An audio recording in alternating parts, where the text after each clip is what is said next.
ராணிப்பேட்டை, திருவண்ணாமலை, வேலூர், பெரம்பலூர், அரியலூர் உள்ளிட்ட 9 மாவட்டங்களில் இன்று மிக கனமழைக்கு வாய்ப்புள்ளதாக வானிலை ஆய்வு மையம் கூறியுள்ளது.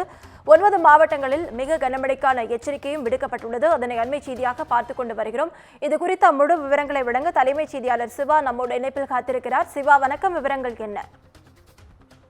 நவீனா, தென்மேற்கு வங்கக்கடல் பகுதிகளில் நிலை வரக்கூடிய இந்த பெஞ்சால் புயல் வடமேற்கு திசையில நகர்ந்து இன்று காலை 8:30 மணி அளவில் அதே பகுதியில் புயலாக வலுப்பெற்றிருப்பதாகவும், புதுச்சேரியிலிருந்து இது 120 கிலோமீட்டர் தொலைவிலும், சென்னையிலிருந்து 110 கிலோமீட்டர் தொலைவிலும் இருக்கிறது. இது கரையை கடக்கும் போது 90 கிலோமீட்டர் வேகத்தில் காற்றினுடைய வேகம் இருக்கும் என்று வானிலை ஆய்வு மையம் தெரிவித்திருக்கிறது. இந்த நிலையில அடுத்த 7 நாட்களுக்கு தமிழகத்தில் வானிலையினுடைய நிலவரம் என்ன என்பதையும் வானிலை ஆய்வு மையம் அறிவித்திருக்கிறது. அந்த அடிப்படையில சென்னை, திருவள்ளூர், செங்கல்பட்டு, காஞ்சிபுரம், விழுப்புரம், கள்ளக்குறிச்சி, கடலூர் ஆகிய இந்த 7 மாவட்டங்கள்ல ரெட் அலர்ட் எச்சரிக்கை என்பது இன்று நாள் முழுவதும் வழங்கப்பட்டிருக்கிறது.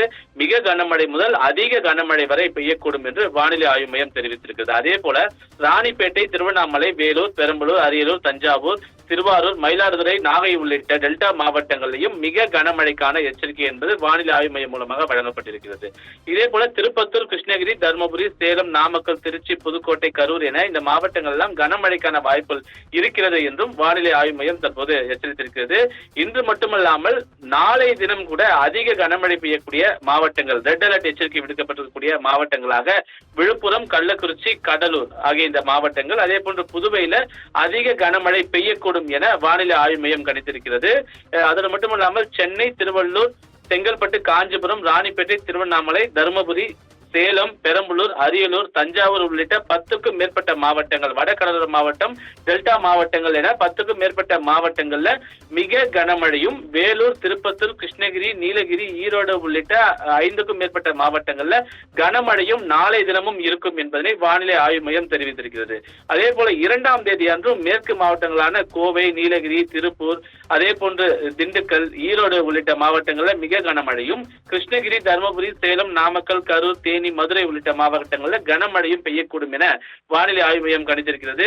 3ஆம் தேதியும் இதே போன்ற மேற்கு மாவட்டங்கள்ல கனமழைக்கான தாக்கம் இருக்கும் என்று தெரிவித்திருக்கக்கூடிய வானிலை ஆய்வு மையம் 4ஆம் தேதி ஒரு மிதமான மழைதான் தமிழகத்தில் இருக்கும் என்றும் குறிப்பிட்டிருக்கிறது. அதே போன்று 5, 6 என இந்த அடுத்த 3 நாட்கள் 4 முதல் 6 வரை மிதமான மழைக்கு தான் வாய்ப்புகள் இருக்கிறது என்று தெரிவித்திருக்கக்கூடிய வானிலை ஆய்வு மையம் இந்த 2 நாட்கள் வடகடலோர மாவட்டங்கள் மிகவும் ஒரு கவனமுடன் இருக்க வேண்டிய ஒரு மாவட்டங்களாக தற்போது சொல்லப்பட்டிருக்கிறது. அந்த அடிப்படையில் வட தமிழக கடலோர மாவட்டங்கள் அதனை ஒட்டி இருக்கக்கூடிய பகுதிகளில் சூறாவளி காற்று, பலத்த காற்று ஆகியவை வீசக்கூடும். எனவே அதிகபட்சமாக 90 கிலோமீட்டர் வரை இந்த காற்றினுடைய வேகம் இருக்கும் என்று கணித்திருக்கக்கூடிய நிலையிலும் டெல்டா மாவட்டங்கள்ல 70 கிலோமீட்டர் வரையிலும் இந்த காற்றினுடைய வேகம் இருக்கும் என்று தெரிவித்திருக்கிறது.